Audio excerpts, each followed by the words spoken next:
గొడ్డలి పార్టీ అంటే చంద్రబాబు ఇచ్చే తుప్పు గొడ్డలు, కట్టెలు గొడ్డ కూడా పనికిరాని గొడ్డలు మాకు అవసరం లేదు. 2029లో జగన్మోహన్ రెడ్డి గారికి రాష్ట్ర ప్రజలు గొడ్డలు ఇస్తారు, పరశురాముడు గొడ్డలు. ఆ గొడ్డలితో మీ ప్రభుత్వాన్ని, మీ పార్టీని రాజకీయ సమాజ్ చేసి భూమిలో పాతి పెడతాడని చెప్పి నేను అప్పుడు చెప్పి దానికే కట్టుబడి ఉన్నాం. అది గొడ్డల పార్టీ, పరశురాముడు గొడ్డలు. అది 2029లో ప్రజలు ఇస్తారు. ఈ కట్టెల గొడ్డ కూడా పనికిరాని తుప్పు గొడ్డలు మాకు అవసరంలా, అది వాళ్ళ దగ్గర ఉంచుకోమని చెప్పండి. అదేవిధంగా ఇప్పుడు ఆయన్ని రావణ్ అని పిలవాలా, జోసఫ్ అని పిలవాలా? ఇప్పుడు ఆయన కుటుంబ సభ్యులు కానీ, ఆయన కానీ, ఆయన యూట్యూబ్ చూసే, మీడియా చూసేటువంటి వ్యక్తులు కానీ అతన్ని రావణ్ అంటారు. అతన్ని జోసఫ్గా ఎవరు మార్చింది? ఎవరు? ఏబిఎన్ రాధాకృష్ణ గారా? TV5 BR నాయుడా? మహాన్యూస్ వంశీనా? ఎవరు మార్చారు ఆయన? రావణ్ని జోసఫ్గా మార్చింది ఎవరు? దేనికి మార్చారు రావణ్ని జోసఫ్? కారణం ఏంటి? అదేవిధంగా అతను నేను కమ్మ అని చెప్పాడు. అతను భార్యగాడు వచ్చి నా భర్త కమ్మ అని చెప్తాను. వీళ్ళు కాదు అతను దళితుడు. ఎందుకు అతను కులం కాడ ఎందుకు మార్చేశారు? అతనే చెబుతున్నాడు ఏమని, నేను క్రిస్టియన్ కాదు అని. కాదు, నువ్వు క్రిస్టియన్వే. కులం మార్చేశారు. కమ్మ అంటే కాదు దళితుడు అంటున్నారు. నా పేరు రావణ్ అంటే కాదు, నీ పేరు జోసఫ్ అంటున్నారు. నేను క్రిస్టియన్ కాదురా బాబు అంటే కాదు, నువ్వు క్రిస్టియన్ అంటున్నారు. అసలు ఈ రాధాకృష్ణ గారికి కానీ, ఏబిఎన్, TV5 బిఆర్ నాయుడికి కానీ, ఈ మహాన్యూస్ వంశీకి కానీ అతని కులాన్ని, పేరుని, మతాన్ని మార్చాల్సినటువంటి అవసరం ఎందుకు వచ్చింది? ఇప్పుడు అతను రావణ్ అంటే ఈ రాష్ట్ర ప్రజలు గుర్తుపెడతారా, జోసఫ్ అంటే గుర్తుపెడతారా? ఇప్పుడు అతను చెప్పింది, అతని భార్య చెప్పింది, అతని అనుచరులు చెప్పింది ఇదేది కరెక్ట్ కాదు. వీళ్ళు ముగ్గురు పెట్టిన పేర్లే కరెక్టా? నేను ఒకటి అడుగుతున్నా. సరే, రావణ్ వాళ్ళు చెప్పినట్టు మా మనిషి అయితే పిఠాపురంలో బెయిల్ ఎందుకు వచ్చింది అతనికి? పవన్ కళ్యాణ్ రావణ్ అరెస్ట్ చేసిన రోజు ఆయన అత్యవసర మీడియా సమావేశం పెట్టి పలానా సెక్షన్ ప్రకారం ఇది నేరం, పలానా సెక్షన్ ప్రకారం అది నేరం, పలానా సెక్షన్ ప్రకారం మీరు అరెస్ట్ చేస్తారు, జైల్లో పెడతారు, పలానా సెక్షన్ ప్రకారం మీరు కనుక మర్యాదగా మాట్లాడకపోతే తీవ్రమైనటువంటి చర్యలు ఉంటాయని సెక్షన్ అన్ని చదివింది పవన్ కళ్యాణ్ గారు. జగన్మోహన్ రెడ్డి పవన్ కళ్యాణ్ గారు చదివింది? పవన్ కళ్యాణ్ గారు చదివారు. ఆయన మీద కేసు ఎవరు పెట్టారు? పిఠాపురం పోలీస్ స్టేషన్లో జనసేనలు పెట్టారు. పెడితే ఆయన అక్కడ తీసుకెళ్లారు. పిఠాపురంలో బెయిల్ ఎవరు ఇప్పించారు? మేము ఇప్పించామా? జగన్మోహన్ రెడ్డి గారు నేను ఫోన్ చేసి సిఐకి, నాకు డిఎస్పీకి, ఎస్పీకి మా రావణ్కి బెయిల్ ఇచ్చేయండి అని చెప్పామా? ఎవరు ఇచ్చారు బెయిల్? ఇన్ని సెక్షన్లు ఈయన మధ్యాహ్నం చదివితే రాత్రికి బెయిల్ వచ్చింది ఆయనకి. కారణం ఎవరు? మేమా, చంద్రబాబు నాయుడు? అయిపోయింది. అక్కడి నుంచి ఆయన ఎక్కడ కాకినాడ రూరల్ ఎమ్మెల్యే నానాజీనా? జగన్మోహన్ రెడ్డి, నరే జగన్మోహన్ రెడ్డి నీకు దమ్ముంటే ఇక్కడ రా, నేనేంటో చూపిస్తా అన్నాడు. సర్లే జగన్మోహన్ రెడ్డి రావటం టైం పడుతులేమని చెప్పి ఈయన పంపించారు. ఈయన సంగతి చూడండి రాని. ఎవరిని? రావణ్ణి పంపిస్తే పాపం అక్కడ కూడా బెయిల్ వచ్చేసింది.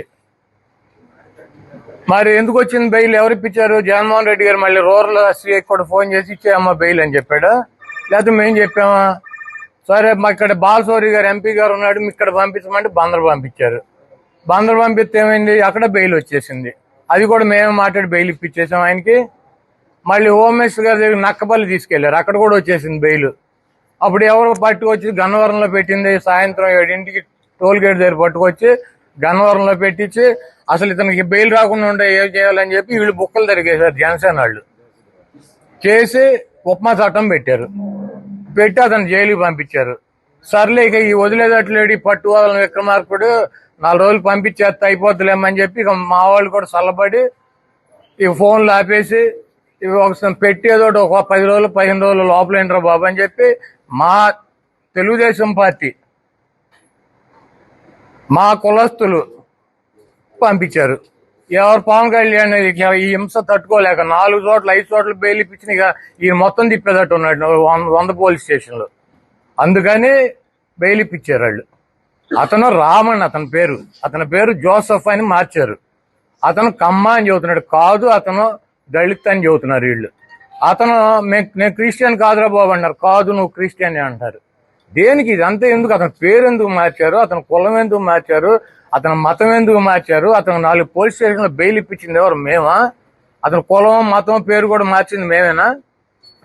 కాబట్టి అతను జోసఫ్ అని వాళ్ళు చెప్పేటువంటి జోసఫ్, మేము చెప్పేటువంటి రాముని, రాష్ట్ర ప్రజలు మాట్లాడుకునేటువంటి రామును, బాలకృష్ణ కానీ, లోకేష్ని కానీ, చంద్రబాబును కానీ ఒక మాట కూడా మాట్లాడు.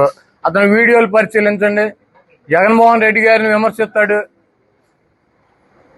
పవన్ కళ్యాణ్ అయితే ఇక అద్దు బొద్దు లేకుండా విమర్శిస్తాడు. ఇప్పుడు అతని మీద నక్సల్స్కి వ్యతిరేకంగా, నక్సల్స్కి అనుకూలంగా ఉన్నాడని కేసు పెట్టానని చెబుతున్నారు. ఇతను నక్సల్కి అనుకూలంగా ఎప్పుడు చెప్పాడు? వాళ్ళు చెప్పాడు, నిన్న చెప్పాడు, మొన్న చెప్పాడా? సంవత్సరం అయింది. అప్పటి నుంచి ఈ ప్రభుత్వం ఏం చేస్తాను, గుడ్డుగూరాలు పొడుతూ ఉంటుందా? హిందూ మతంలో ఉన్నటువంటి అతని పేరేంటి, మనోహర్ దాసుని ఇతను ఎప్పటి నుంచి తిట్టుకుంటున్నారు? 2 సంవత్సరాల నుంచి తిట్టుకుంటున్నారు. అప్పటి నుంచి ఏం చేస్తుంది ఈ ప్రభుత్వం, గుడ్డుగూరాలు పొడుతూ ఉంటుందా?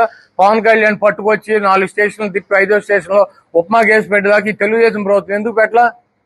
అతను అంత ద్రోహి అయితే తెలుగుదేశం పార్టీ మరి అందరి మీద, చిన్న చిన్న వాళ్ళ మీద, సోషల్ మీడియాలో పనిచేసే వాళ్ళ మీద కేసులు పెడతాగా, మరి వీళ్ళు ఎందుకు పెట్టలా? తెలుగుదేశం పార్టీ ఇన్వాల్వ్మెంట్ లేకుండా 4 చోట్ల బెయిల్ వస్తుంది అతనికి. జగన్మోహన్ రెడ్డి గారు ఇప్పించాడు బెయిల్. అయినా ఈయన పట్టు వదలని విక్రమార్కుడికి ఉపమా చట్టం పెట్టాడు. ఇక సర్లే సావని అని వదిలేసి కులమో మతమో పేరు అన్ని మార్చి మా మీదకు తోలేరు. ఇక్కడ వైఎస్ఆర్ కాంగ్రెస్ పార్టీకి మాకు ఎటువంటి నష్టం లేదు. చంద్రబాబు నాయుడిని నమ్ముకుని ఇట్టాకి వెళ్తే మునిగేది జనసేన, మాకేం ప్రాబ్లం లేదు. ఇదే ప్రత్యక్ష ఉదాహరణ. ఆయన సెక్షన్లు ప్రెస్ మీట్ పెట్టి 5-6 సెక్షన్లు చెప్పి, సెక్షన్ ప్రకారం శిక్షలు పడితే ఒళ్ళు దగ్గర పెట్టుకుని ఉండమని చెబితే ఈయన చెప్పిన 6 గంటల్లో పిఠాపురంలో బెయిల్ వచ్చేసింది. జగన్మోహన్ రెడ్డి గారు నేను చెబితే పిఠాపురం సిఐలు, ఎస్ఐలు, డిఎస్పీలు, ఎస్పీలు బెయిల్ ఇస్తారు అతనికి. ఈ పిచ్చి సెక్షన్లు పెడతారా? పవన్ కళ్యాణ్ సొంత పోలీస్ స్టేషన్లో పవన్ కళ్యాణ్ చెప్పిందని అడగదు. పవన్ కళ్యాణ్ ఎంపీలు, ఎమ్మెల్యేలు ఉన్న చోటే వాళ్ళు చెప్పింది వాళ్ళ పోలీస్ స్టేషన్లో నడవదు.